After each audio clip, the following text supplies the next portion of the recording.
Hello guys, cell को basic structural और functional unit कहा जाता है सभी लिविंग थिंग्स का।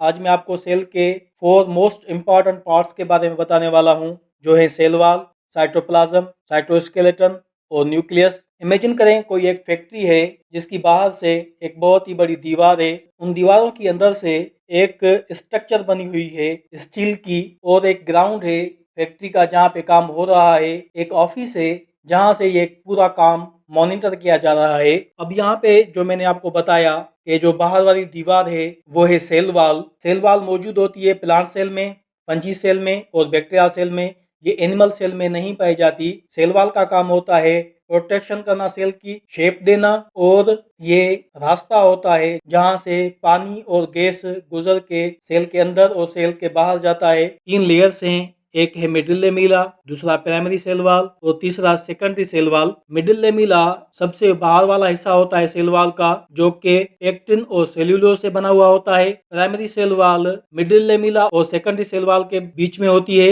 जो सिर्फ सेल्यूलोज से बनी हुई होती है, और सेकेंडरी सेल वॉल कनेक्टेड होती है सेल मेम्ब्रेन से, और ये सेल्यूलोज और लिग्निन से बनी हुई होती है। अब बात करते हैं साइटोस्केलेटन की। सेल के अंदर एक हिडन स्केलेटन है। जिस तरह से इस बाउंड्री वॉल के अंदर एक स्ट्रक्चर बनी हुई है स्टील की, इसी तरह से सेल के अंदर स्ट्रक्चर होती है जिसको साइटोस्केलेटन कहा जाता है। साइटोस्केलेटन माइक्रोट्यूबुलिन और फिलामेंट से बना हुआ होता है। ये एक किस्म के धागे होते हैं। इनका काम होता है सेल के अंदर सपोर्ट करना और सेल के अंदर जो ट्रांसपोर्ट हो रही होती है उसमें हेल्प करना। अब बात करते हैं साइटोप्लाज्म की। साइटोप्लाज्म जेली लाइक स्ट्रक्चर होती है सेल में अंदर, जिसमें 90% वाटर, न्यूट्रिएंट्स और दूसरी चीजें होती हैं। इसका काम होता है सेल के ऑर्गेनेल को संभाल के रखना। इसको इस तरह से समझें, एक स्विमिंग पूल है जिसमें लोग तैर रहे हैं, तो स्विमिंग पूल का जो वाटर है वो साइटोप्लाज्म है, और जो लोग तैर रहे हैं वो सेल ऑर्गेनेल हैं। इसका काम होता है सेल में ट्रांसपोर्ट करना मटेरियल की, और सेल के ऑर्गेनेल्स को संभाल के रखना, जैसे कि माइटोकॉन्ड्रिया,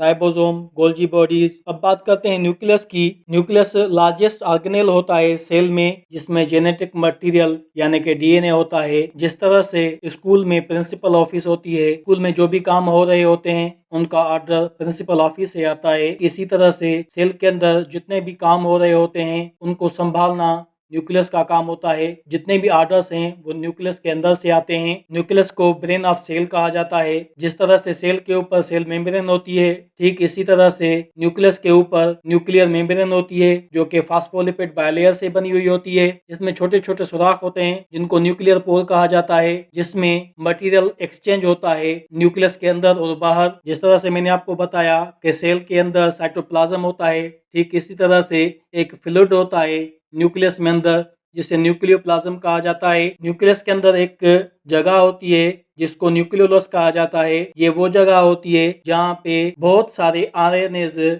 जमा हुए होते हैं। न्यूक्लियस में एक नेटवर्क होता है जिससे क्रोमेटिन नेटवर्क कहा जाता है, जिसमें जेनेटिक इंफॉर्मेशन होती है। ये क्रोमोसोम से बना हुआ होता है और क्रोमोसोम डीएनए से बना हुआ होता है। तो मैंने आज आपको सेल वॉल के बारे में बताया कि ये प्लांट, फंजी और बैक्टीरिया में मौजूद होती है। इसका काम होता है सेल की प्रोटेक्शन करना और सेल को शेप देना। जिस तरह से स्कूल की बाउंड्री है या एक बिल्डिंग है, उसकी बाहर वाली दीवार है। उसके बाद मैंने आपको साइटोस्केलेटन के बारे में बताया। साइटोस्केलेटन सभी सेल्स में मौजूद होता है। इसका काम सपोर्ट होता है सेल को। जिस तरह से बिल्डिंग में स्टील लगा हुआ होता है उसको मजबूत बनाने के लिए, किसी तरह से साइटोस्केलेटन होता है सेल के अंदर, उनमें पाया जाता है। साइटोप्लाज्म के बारे में बताया। साइटोप्लाज्म जेली लाइक स्ट्रक्चर होती है जिसमें सभी ऑर्गेनेल्स होते हैं। जिस तरह से स्विमिंग पूल में लोग तैर रहे होते हैं, ठीक इसी तरह से सेल के अंदर ऑर्गेनेल तैर रहे होते हैं। साइटोप्लाज्म में साइटोप्लाज्म 90% पानी से बना हुआ होता है। और मैंने आपको लास्ट में न्यूक्लियस के बारे में बताया। न्यूक्लियस को ब्रेन कहा जाता है सेल का। जितनी भी एक्टिविटीज हो रही होती हैं सेल में वो कंट्रोल होती हैं न्यूक्लियस से। जिस तरह से प्रिंसिपल की ऑफिस होती है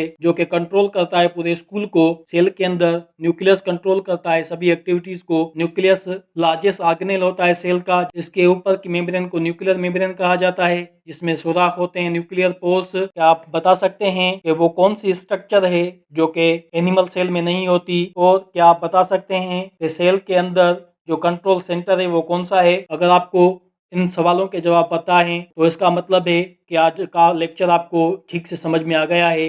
मिलते हैं नेक्स्ट वीडियो में।